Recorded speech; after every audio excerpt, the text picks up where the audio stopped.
반가워요. 여러분의 선배 어준규입니다. 자, 우리 3월 학평 총평 들어갈 텐데요. 해설 강의는 제가 벌써 여러분들 업로드를 놨습니다. 해설 강의는 업로드 해놨고요. 간단하게 총평을 통해서 여러분들의 6평까지 결국에는 우리가 수능에서 만점을 받는 게 중요하니까 3월 학평 어떻게 앞으로 나를 바로 잡아가야 내가 만점까지 나아갈 수 있을까 하는 그 전략적인 이야기를 총평이니까 드려보도록 하겠습니다. 자, 우리 윤리부터 한번 들어가 보도록 할게요. 자, 일단은 생윤부터 우리가 들어갈 텐데 커트라인 같은 경우에는 제가 풀면서 느꼈던 커트라인보다 실제로 나타난 커트라인이 조금 더 높았다라는 좀 소회를 밝히고 싶어요. 제가 생각했을 때는 요것보다는 조금 더 커트라인이 낮을 거라고 생각했는데 높아졌다라는 거는 올해 이제 고3 분들이 이 작년 같은 경우에는 제가 요거랑 조금 다른 이야기를 했거든요. 오히려 조금 낮았다 이런 얘기를 많이 했는데 올해는 조금 내가 느낀 것보다 높았다라는 거를 말씀드리게 되는 걸 보니까 올해 고등학교 3학년 현역분들이 굉장히 지금 생윤에 있어서 대비가 잘 되어 있는 그런 모습을 보이고 있지 않은가라는 생각이 제일 첫 번째로 듭니다.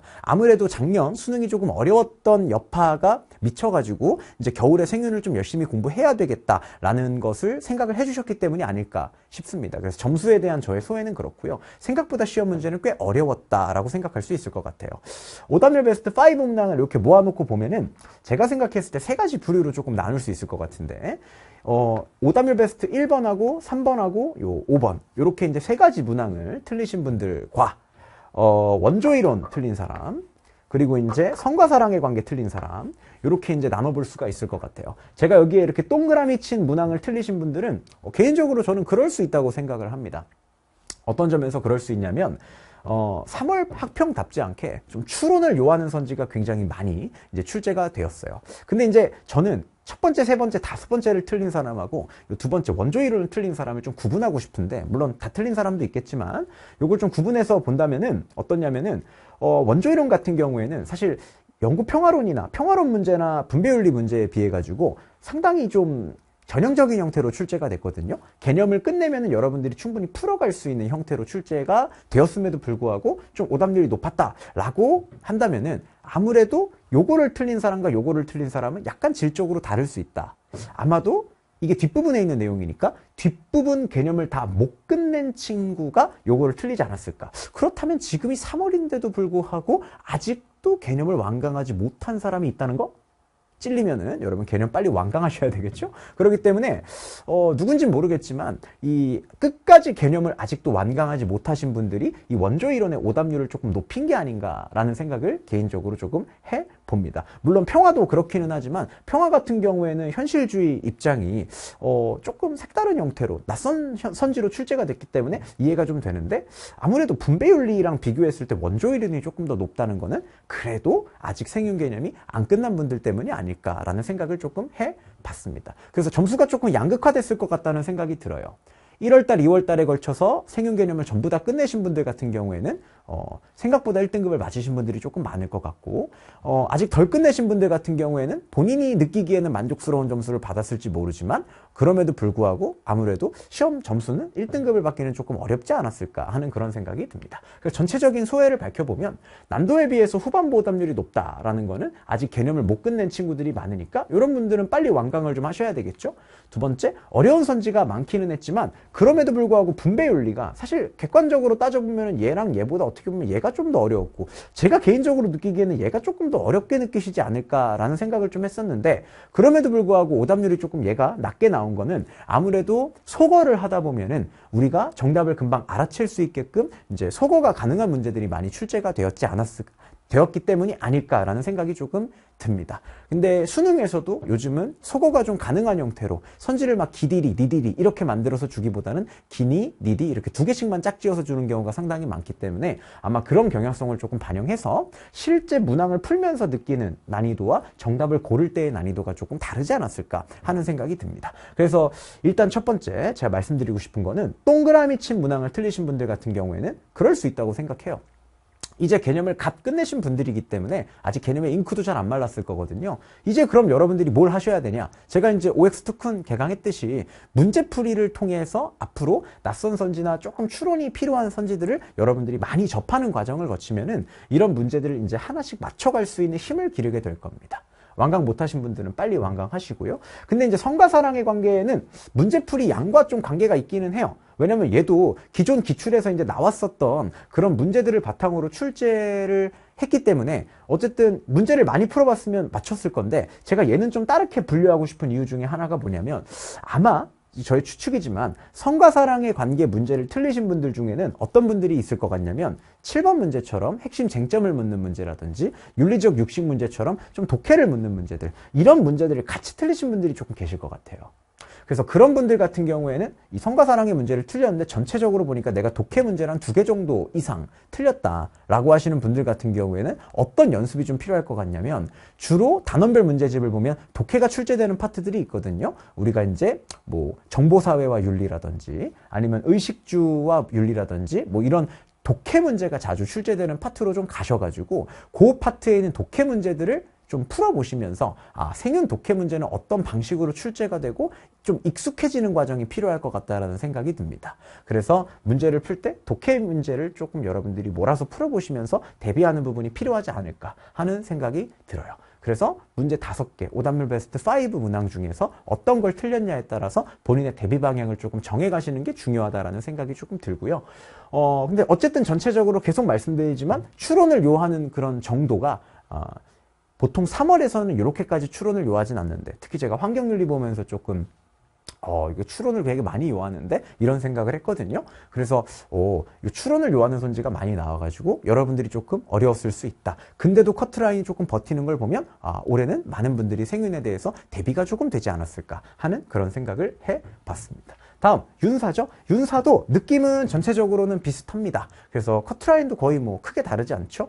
그래서 주제를 보게 되면은, 근데 이제 스피노자나 사르트르, 스피노자가 조금 어려웠었고, 정약용, 그리고 제임스의 실용주의, 이런 파트들이 이제 쭉 나오고 있는 걸 보면은, 전체적으로 봤을 때 성리학과 양명학, 사단칠정 논쟁, 대표적으로 원래 오답률이 조금 더 위로 올라가는 문제들임에도 불구하고 오답률 4위와 5위를 차지하고 있다는 거는, 문제의 난도도 조금 쉽게 나온 측면이 있기는 하겠지만 그만큼 전통적으로 어려운 주제들을 지금 잘 대비하고 있다. 아무래도 생윤과 윤사가 모집단이 비슷할 수밖에 없기 때문에 사실은 생윤에서 조금 더 윤리를 잘 하시는 분들이 이 윤사까지 같이 하실 가능성이 굉장히 높기 때문에, 생윤의 모집단이 탄탄하면 기본적으로 윤사 모집단도 같이 탄탄해지는데, 그거를 좀 잘 볼 수 있는 경향이라고 볼 수가 있겠고요. 다만 이제 스피노자, 사르트르, 정약용, 제임스의 실용주의 같은 경우에는 이 세 문항의 공통적인 특징이 좀 최신 기출의 경향이 반영되었다라는 부분이 있어요. 그래서 우리가 전통적으로 윤리에서 물어보는 선지들보다 좀 최근에 작년, 재작년 정도에 나왔었던 평가원 선지들에 대해서 여러분들이 그 부분을 정확하게 전부 학습을 하지 않으셨다라고 한다면은 조금 틀릴 수 있게끔, 그리고 좀 이거 처음 보는데 싶은 선지. 근데 보통 개념을 다 완강을 하셨으면 최근 기출까지는 저도 다 풀어주기 때문에 아마 처음 본다라는 느낌은 없으셨을 것 같기는 한데, 이 최근 기출에 나온 선지는 아무래도 옛날 기출에 나온 선지보다는 반복의 정도가 조금 낮기 때문에 여러분들이 비교적 이런 문제에서 조금 고전을 하지 않았을까 하는 생각이 듭니다. 그래서 제가 첫 번째 본 느낌은 뭐였냐면, 작년 수능에 등장한 그 최근 기출 개념까지가 제대로 정리되었는가 하는 것을 묻는 난도 높은 출제였기 때문에, 이 개념에서 오답노트 안 쓰시는 분들이 요 문항들을 조금 틀렸을 가능성이 큽니다. 개념을 학습해가지고 그냥 대표적이고 기본적인 내용들을 풀어가는데 지장이 없으시다면, 문제를 난 3평도 잘 볼 거야 이렇게 생각을 했을 수 있는데, 실제로는 굉장히 최근에 몇 번 안 나온 선지들까지도 여러분들이 정확하게 이해하고 풀 수 있는가를 평가했기 때문에, 실제로 이번에 내가 공부한 거에 비해 성적이 조금 안 나온 것 같아 하시는 분들은 본인이 오답노트를 썼는지를 조금 확인해 볼 필요가 있고, 본인 개념교재에서 최신 2025학년도, 2024학년도 문제들을 맞거나 틀렸을 때 그 부분에 대한 선지오답이 제대로 돼 있는지를 한번 확인해 보시면은, 그게 잘 안 돼 있었을 때 이 문제들을 조금 어렵게 느꼈을 가능성이 크다라는 생각이 듭니다. 그래서 3월학평 같은 경우에는 전통적으로 나오는 선지들을 묻는 경우가 많은데, 작년에 물었었던 선지를 바로 또 3월학평에 물어보고 있는 이런 경향성이 지금 나타나고 있어가지고, 윤사 같은 경우에도 개념을 조금 더 갱신하는 주기가 빨라지고 있구나 하는 그런 생각이 든다, 이렇게 볼 수 있겠고요.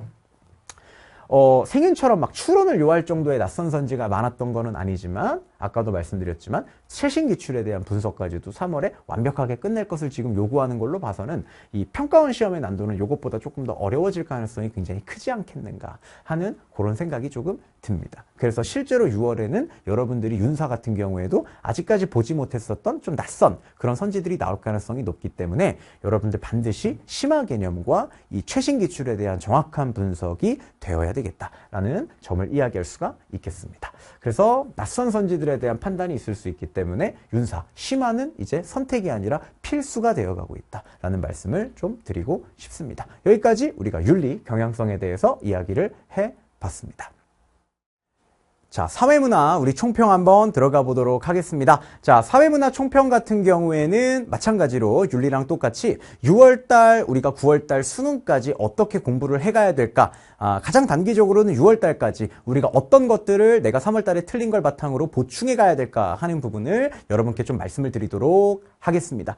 일단은 도표가 되게 낯설었고 제가 3월달 학평 시험지를 딱 봤을 때에도 일단 시간을 끄는 문제도 굉장히 많으면서 도표 형태도 낯설었기 때문에 커트라인이 많이 내려가겠는데 싶었는데 지금 커트라인이 뭐 44점, 43점 이렇게 왔다 갔다 하는 거를 보면서 준비가 되게 많이 된 모집단이 지금 들어왔구나 라는 생각을 많이 했습니다. 그래서 일단 오답률 베스트 5를 봐도 뭐가 없냐면 도표가 4개가 나왔으면은 당연히 도표 4개가 다 오답률 베스트 5에 들어가야 되고 사실상 계층 이동 도표보다는 고령화 도표가 오답률 베스트 5 안에 들어가야 되는데 고령화를 여러분들이 풀어가지고 맞춰서 오답률 베스트 5 안에 안 들어갔다는 건 지금 개념을 끝냈을 뿐 아니라 도표까지 지금 진도를 착실하게 따라가는 친구들이 굉장히 많구나라는 생각이 들었어요.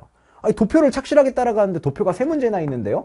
근데 이제 성불평등하고 이 복지도표 같은 경우에는 뭔가 유형적으로 우리가 해결하지 못하고 그냥 말 그대로 좀 얘 같은 경우에 신유형이었고 얘 같은 경우에는 신유형은 아니지만 그럼에도 불구하고 기존에 나오던 뚜렷한 유형이 존재하는 문항은 아니었기 때문에 아마 낯설기 때문에 여러분들이 조금 오답률이 올라간 거다 이렇게 좀 생각을 해볼 수가 있을 것 같고 제가 좀 주목하고 싶은 지점은 어떤 부분이냐면 여기 고령화 도표가 지금 베스트 5 안에 안 들어갔다라는 게 다소 제가 봤을 때 도표까지 정말 착실하게 유형적인 부분이 정말 잘 대비되는 그런 학생들이 지금 시험을 치고 있구나라는 그런 인상을 굉장히 많이 받았습니다. 그래서 첫째, 3월 치고는 도표가 상당히 복잡한 생각을 요하도록 출제가 되었다. 그래서 어렵다기보다는 야, 뭐 이런 걸 계산하게 시켜? 라고 싶은 그런 도표가 나왔다. 그래서 낯선 유형이다 보니 아직까지 유형별로 도표를 익히고 있고 정해진 기출문제들을 이제 겨우겨우 하나씩 푸는 방법을 배워가고 있는 여러분 입장에서는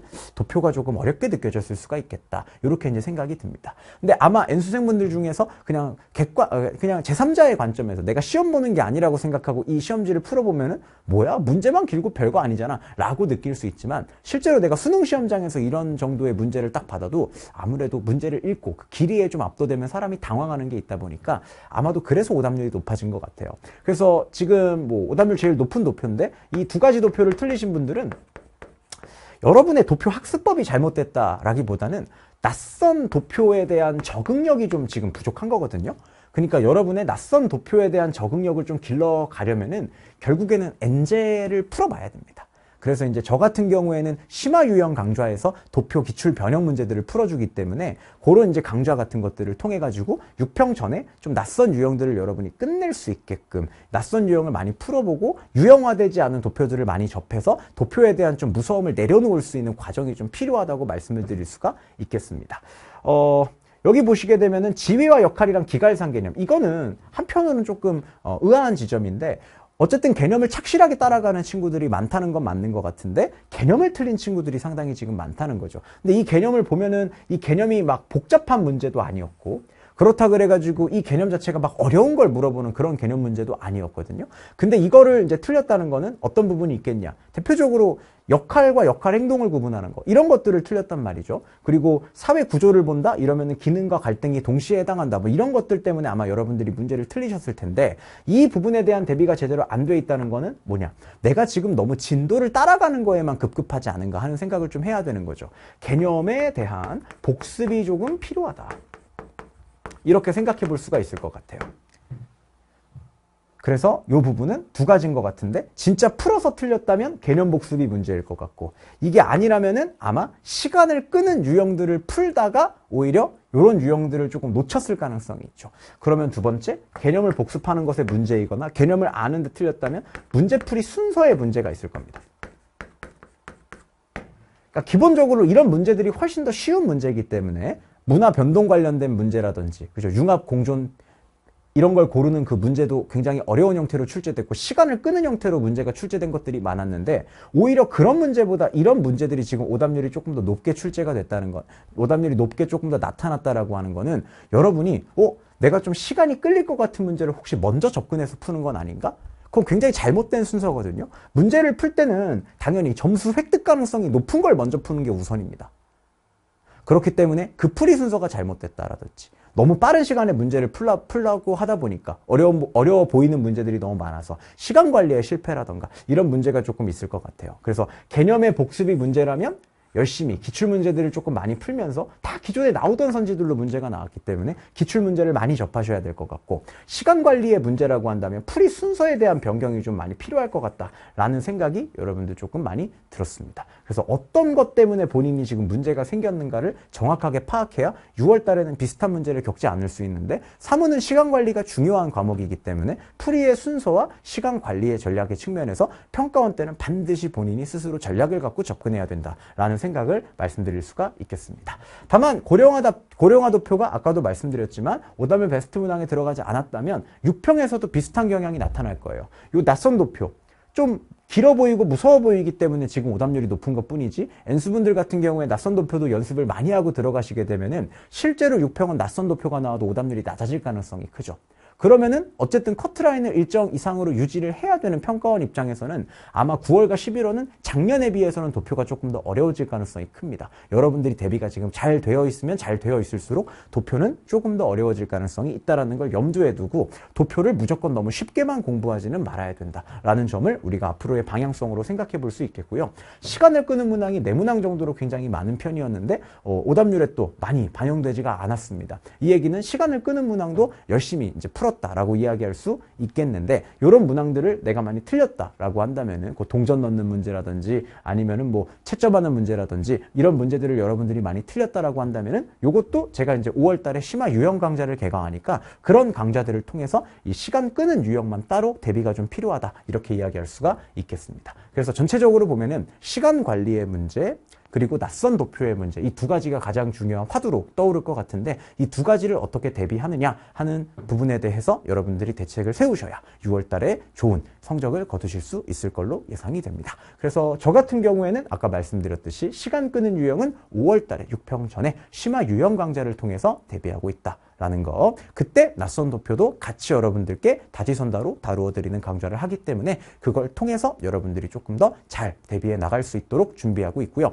뒤늦게 내가 사탐론을 준비하고 있다 하시는 분들을 위해서 다음 주에 우리 사회문화 스피드 개념과 기출 분석이 개강을 합니다. 그래서 그 강좌를 통해서 개념을 좀 뒤늦게 시작하시는 분들은 빠르게 개념을 정리하고 합류하실 수 있도록 돕고 있으니까요. 그 강좌도 많은 관심 부탁드린다. 라는 말씀드리면서 마쳐보도록 하겠습니다. 여기까지 여러분들 우리 사회문화 총평까지 해가지고 총평, 3월 학평 총평을 마쳐보도록 하겠습니다.